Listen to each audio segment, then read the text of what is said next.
Salut les filles, ravie de vous retrouver sur cette nouvelle vidéo de Business et Pampers. Alors tout d'abord, je tenais à vous remercier parce que le nombre de vues pour la première vidéo augmente chaque jour.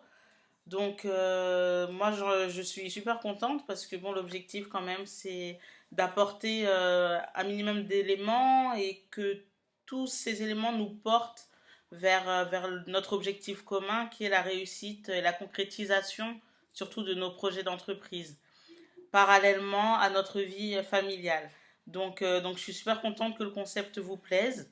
Donc on va continuer à avancer ensemble. C'est cool, je vous remercie les filles. Donc aujourd'hui on va évoquer les qualités principales qu'une mère a d'ores et déjà pour être entrepreneuse. Euh, je suis sûre que vous les avez toutes, mais elles ont sûrement été noyées dans notre quotidien familial. On a tellement à faire que voilà, vous ne savez peut-être pas quelle est la valeur de votre personne, quelle est la valeur de tout ce que vous pouvez apporter au quotidien à vos enfants, à votre époux. Donc voilà, ça, tout ça, ce sont des qualités qui rejoignent l'entrepreneuriat. Il y a un parallèle qui se fait entre les deux, entre la maternité et l'entrepreneuriat, clairement. Donc aujourd'hui, on va les évoquer. Et vous allez sûrement vous rendre compte que vous avez perdu beaucoup de temps, malheureusement, du fait de voilà l'environnement familial et que voilà du fait de cet environnement-là, ben que c'était même pas envisageable quoi. Vous l'avez complètement mis de côté, vos projets ont été complètement occultés au détriment de la vie de famille qui garde bien entendu sa place principale sur le piédestal. On est bien d'accord, hein.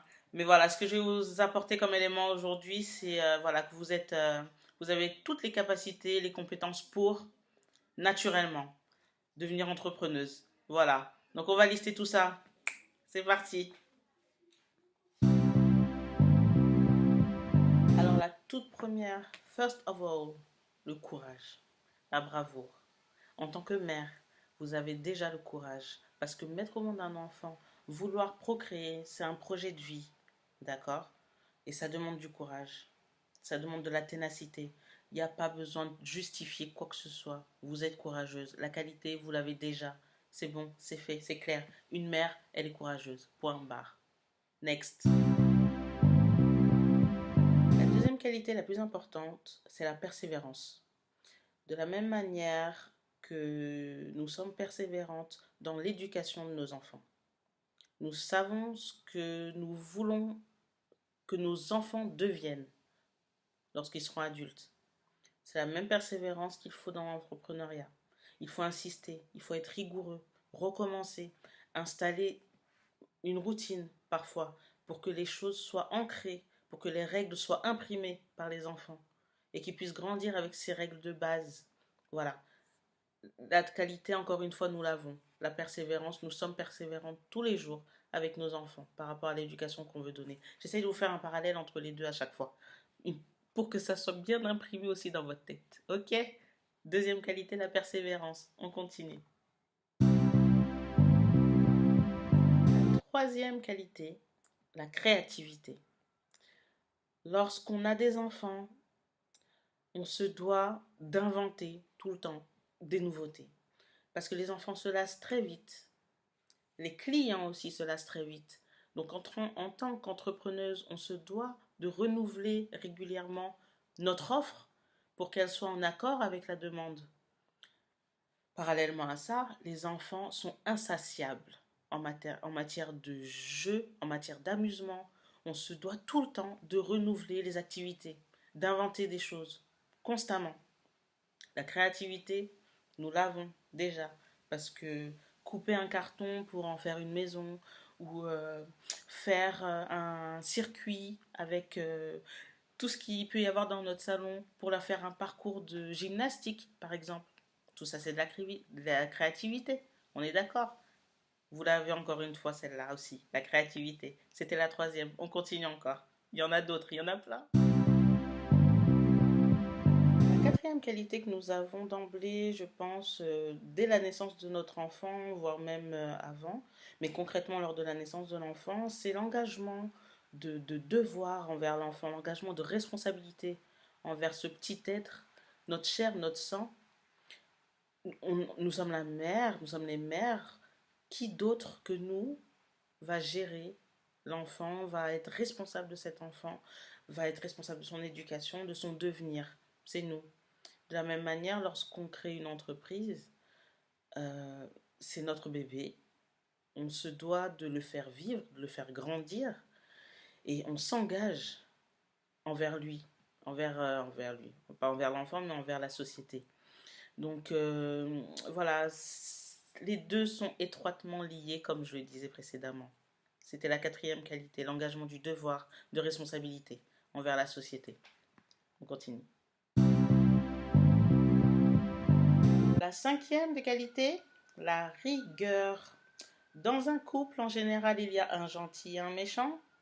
Dans beaucoup de couples, la maman est la méchante puisque la maman impose des règles très strictes. C'est une forme de rigueur. Comment faire en sorte que les enfants comprennent et arrêtent de nous tester régulièrement si on n'impose pas un minimum de rigueur dans les règles établies? Une entreprise, c'est la même chose. S'il n'y a pas de rigueur, tout le monde part, ça devient une vraie cacophonie, ça n'avance pas, ça recule et très vite même. Cinquième des qualités, la rigueur. Vous l'avez, je le sais. La sixième qualité qu'en tant que mère nous avons pour être entrepreneuse, c'est la flexibilité. On passe notre temps à essayer de gérer notre temps correctement pour que les choses soient faites en bonne et due forme, mais on est confronté à une réadaptation quotidienne.